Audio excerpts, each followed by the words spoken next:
have to make the questions so difficult?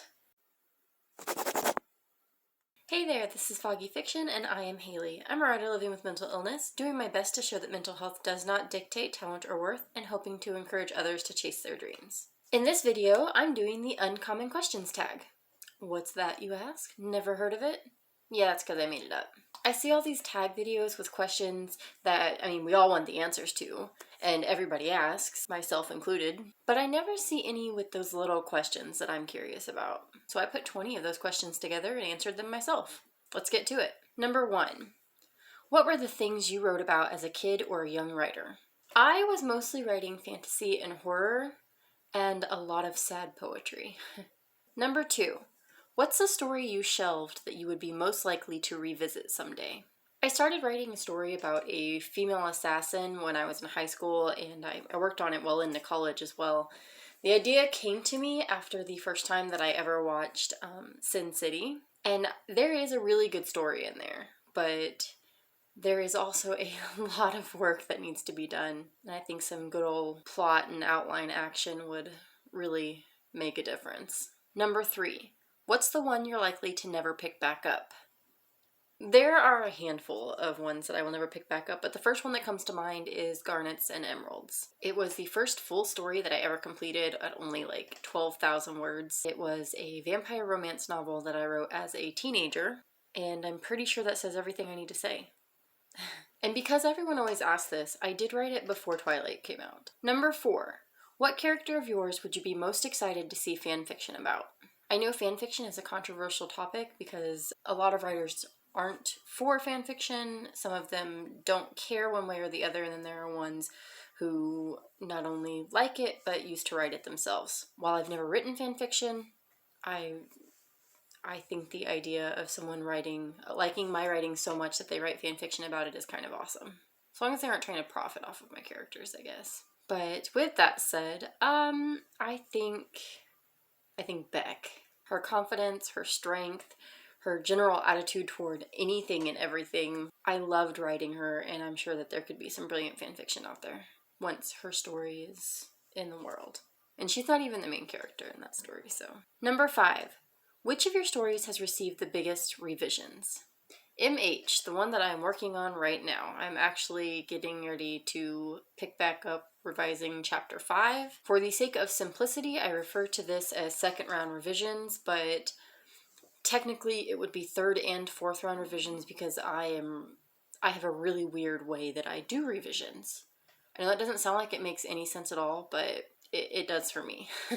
I really need to do an in-depth video explaining my revision process. Number 6. What's the genre readers would be most surprised to learn you love to read? I don't know why it seems to surprise people so much when they learn this about me, but horror is one of my most favorite genres to read. In fact, I almost exclusively read horror and true crime from the ages of like 10 to 13. And I do still very much enjoy it. Although anyone who watches my videos wouldn't be surprised considering that I have 3 shelves of Stephen King behind me. And then Christopher Pike. So, yeah. Number 7. What's your worst writing habit? Probably over-criticizing my work. And if you spoke with my alpha reader, I'm pretty sure she'd agree.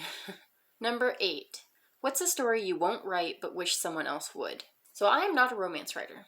I don't think I will ever be a romance writer because the idea of trying to write sex gives me anxiety. I know how to do the sex, I don't know how to write the sex. But I love reading romance. And there are so many love stories out there that I'm just waiting to be written. Like, there is not enough time in a video like this for me to tell you all the stories that I want. Can somebody just write me a book about Charlie Bradbury but with a happily ever after, please? There's probably a fanfic about it. Number 9. Which of your characters is your favorite? Dylan. No, Milo. Beck. I can't choose. If I have to pick one, I can't pick one. Number 10. Do you have a least favorite character? Carson. I know most writers say they love all their characters, or, they at least don't tend to talk about the ones that they don't love. But there is one character that was incredibly difficult for me to write, having experienced abuse similar to what he inflicts. I love what he does for my story. He is an important character in it. but I don't love him at all. Number 11. What piece of writing advice are you thankful you ignored? Not to write in first person or present tense, and especially not to do them together. Number 12. When was the moment this felt more like reality than a dream? When I finished the first draft of my first book, and then even more so when I finished the first draft of my second book. Number 13. What is your favorite part about writing? Bringing the characters to life. Knowing that it started out as just this idea that I had. Bringing those characters to life. Seeing it go from that little thing to having its own little world and these people that feel so real within it. It's awesome. Number 14. What is your least favorite part about writing? The overcritical self-criticism and imposter syndrome. They suck. Number 15. What is your lucky charm, ritual, thing when you're writing? I don't know that I really have one personally. Maybe ritual in that I have a very specific routine that I do with my alpha reader as I'm writing, but otherwise not really. I kind of have one in life though, and writing is a huge part of my life, so if I'm counting that, then it would be that I'm always wearing mismatched crazy socks and that I change the wallpapers on my phone every single month at the start of the month. Number 16. Do you write in silence or with noise, and what sounds if that's the case?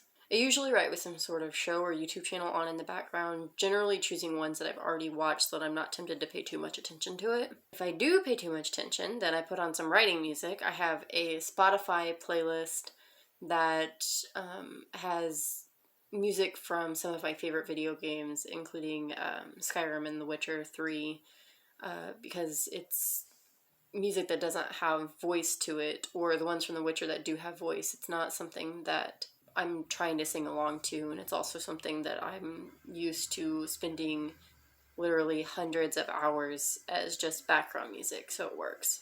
If I'm still struggling to pay attention, I write in silence. Number 17. What has surprised you the most on your writing journey? Well, probably that I'm not really a pantser.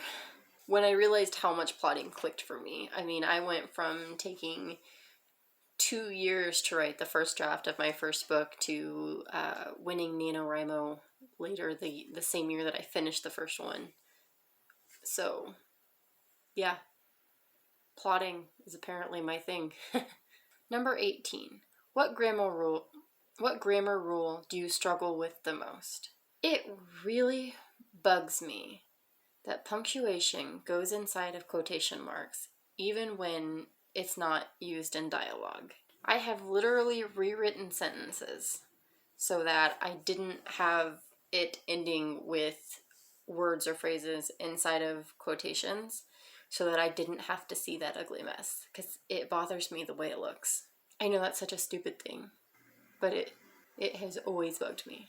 And I cringe when I write a sentence that ends with quotations not used for dialogue, and I have to put that period inside of them. Cringe. Number 19. What book changed the way you write? There were 2 books for me. One of them won't be a surprise to anyone within the writing community, and that's Save the Cat Writes a Novel. The other one, which I read right after Save the Cat, is Self-Editing for Fiction Writers. It didn't just help me when it comes to how I approach my edits and revisions, but it really opened my eyes to some of the mistakes that I know I'd been making during the writing process. And I keep it in mind as I continue to write. And number 20, what is your secret writer dream, goal, or wish? I mean, I want to write full-time, but that's not really a secret. Just unrealistic. I want to co-write with someone, but I did already say that in another video, so again, not really a secret. I guess the real answer is that I want my book to make a difference. My first 2 projects cover topics such as mental health, grief, survivor's guilt, and abuse, and they're inspired by my own experiences with these things. I knew in my heart that I needed to write these stories. You know, I hope they reach the people that need them most. And bonus question, because I felt lame including it with the original 20, what AuthorTuber would you like to see do this tag? I have too many favorites, so I'll just pick the first one that comes to mind, and that's Kate Kavanaugh. So that's the uncommon questions tag. I had a lot of fun coming up with these questions, even though some of them are stupid hard. And I had even more fun answering them, even though some of them are stupid hard. Did any of my answers surprise you? Did any of them make you want to ask more questions? Let me know. If you're an AuthorTuber who wants to do this tag, please do and let me know so that I can watch it. The list of questions can be found on my website's blog, which there is a link in the description down below. Like if you enjoyed this video, subscribe if you're interested in following my very clumsy journey as a writer living with mental illness, and enjoy the happy moments.